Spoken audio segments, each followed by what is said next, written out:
Aujourd'hui, c'est avec joie. Non, du coup. Ouais, du coup, c'est. Bref, on va parler de Vice Versa 2. Vice Versa 2 est un film Disney Pixar sorti le 19 juin 2024 et la suite directe de. Sans trop de surprise, Vice Versa. Quel suspense. Il est bon, je pense, avant de débuter cette critique, de préciser qu'il y aura que des spoilers.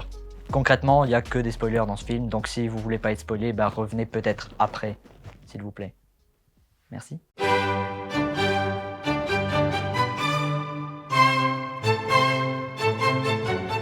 Et je peux peut-être aussi vous expliquer succinctement qu'est-ce que Vice Versa. Vice Versa est donc un film Disney Pixar qui nous emmène tout droit au cœur du quartier cérébral, dans la tête de Riley, à la découverte de ses émotions, joie, colère, tristesse, peur et dégoût. Et la vue est plutôt belle pour elle, jusqu'au moment, à ses 11 ans, où elle va déménager. Et là, les choses sont plus bien. En fait, ce qui se passe, c'est que joie et tristesse ont simplement disparu. C'est des choses qui arrivent. Donc du coup, elle est triste. Non, du coup, elle est plus triste. Ouais. Dans Vice Versa 2, cette fois, elle a 13 ans et c'est le début de la puberté pour elle.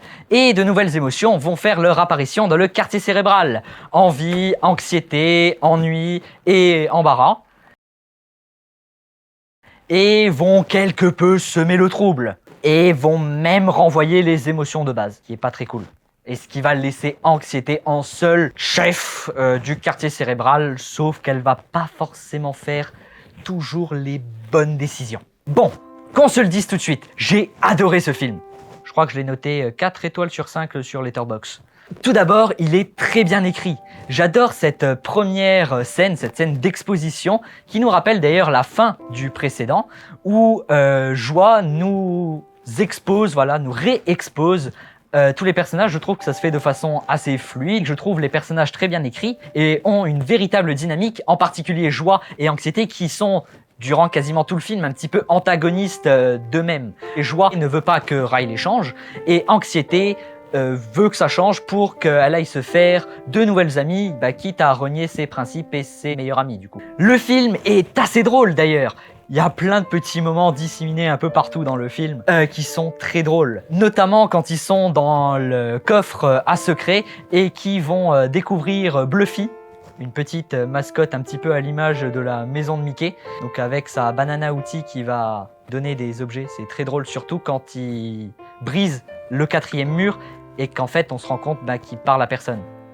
C'est comme là, un peu ce que je fais finalement. Je parle à une caméra. Faudrait peut-être que je change de métier, moi. Bref, en outre, le film est assez touchant aussi et nous parle de comment une personne peut changer sa personnalité pour tenter de plaire aux autres. Voilà, Riley va totalement changer sous le contrôle d'Anxiété. Elle va envoyer chier ses meilleurs amis, elle va se teindre les cheveux d'une autre façon pour ressembler aux personnes qu'elle admire, finalement. Et bref, elle va faire plein de choses pas cool qui sont pas trop dans sa personnalité. En interne, ça s'explique par une anxiété qui est totalement débordée par la situation, qui essaye de trop planifier sur l'avenir et qui, en fait, fout plus la merde qu'autre chose. On a aussi les moments avec Joie qui sont très touchants, notamment quand elle se démoralise totalement. Elle en est même en colère. C'est à se demander s'il n'y a pas des émotions dans les émotions. Mais donc, dans ces émotions, est-ce qu'il n'y aurait pas d'autres émotions ? Et elle dit aussi une phrase très belle, en grandissant, peut-être qu'on ressent un peu moins de joie. Et cette fin, que dire ? Elle vient conclure parfaitement le récit. En gros, Anxiété provoque une crise d'anxiété à Riley, ce qui va rendre la console de commande totalement inutilisable. Et c'est finalement quand les émotions de base vont retourner dans le quartier cérébral et qui vont chacun s'y mettre pour remettre la personnalité de Riley en place, que tout va se débloquer. Et là, Joie va retourner aux commandes avec des petites paillettes. C'est très beau. Et on va avoir ce montage parallèle entre Riley qui fait du hockey avec les vitres qui propagent des rayons lumineux du soleil, donc en jaune, et Riley qui est contente. Donc en fait, c'est Joie qui la contrôle. Le parallèle est très beau. On a aussi cette phrase de fin. Ce sont toutes ces facettes, ces défauts et ces merveilleuses qualités qui font notre Riley. Bon, d'un point de vue un peu négatif, parce qu'il y a quand même quelques points négatifs, sinon je l'aurais noté 5. C'est plus une question de détail, mais par exemple, les personnages principaux vont retourner au monde de l'imagination et vont voir que le monde s'est un petit peu diminué. Voilà, en grandissant, on perd plus ou moins d'imagination. Ça aurait peut-être été sympa d'un peu plus aborder ce sujet, un peu plus en détail. À sa décharge, le film ne fait qu'1h30 et est déjà très bien rythmé, donc ça aurait peut-être été compliqué, mais ça aurait été toujours sympa. On peut aussi regretter que la puberté soit plus un prétexte qu'autre chose. Voilà, c'est vraiment un prétexte pour que de nouvelles émotions apparaissent, mais c'est assez vite mis de côté. Surtout que concrètement, il ne faudra qu'un week-end aux émotions de Riley pour tous cohabiter et tous correctement travailler ensemble. Ce qui aurait peut-être pu être un peu plus long qu'un week-end. Des films comme Alerte Rouge, du studio Pixar, sorti en 2022, traitaient aussi ce sujet plus ou moins de la puberté, d'une façon différente et d'une façon moins émotionnelle, mais je trouve le traiter déjà un peu mieux. Mais le point qui me chagrine le plus, c'est que c'est plus ou moins en fait la même trame narrative que le premier film. Dans les deux films, donc, tout se passe très bien, la vie est belle pour Riley.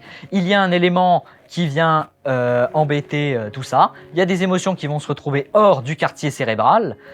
L'autre groupe, qui est toujours au quartier cérébral, ont du mal à correctement contrôler Riley. Les personnages qui sont en dehors arrivent à trouver ce qu'ils devaient trouver.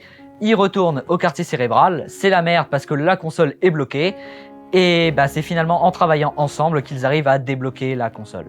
Surtout que Pixar est reconnu pour son originalité, pour à chaque fois trouver des histoires originales. Qui aurait sincèrement pensé qu'un petit vieux, dans une maison qui va partir en maison de retraite, pourrait partir aux chutes du paradis avec des ballons? Et c'est incroyable. Ou même qu'un rat, Rémi, pourrait cuisiner. Il n'y a que Pixar pour sortir ce genre d'histoire.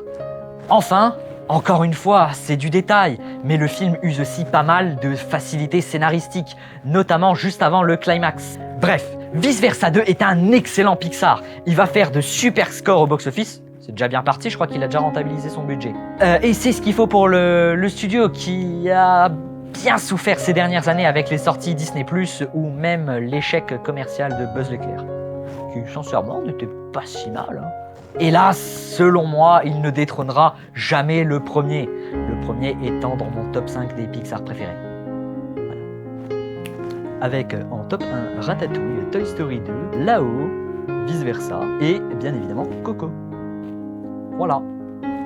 Et j'espère que cette petite critique vous a plu et on se retrouve prochainement quand j'aurai du temps pour faire des vidéos pour des courts-métrages ou d'autres critiques.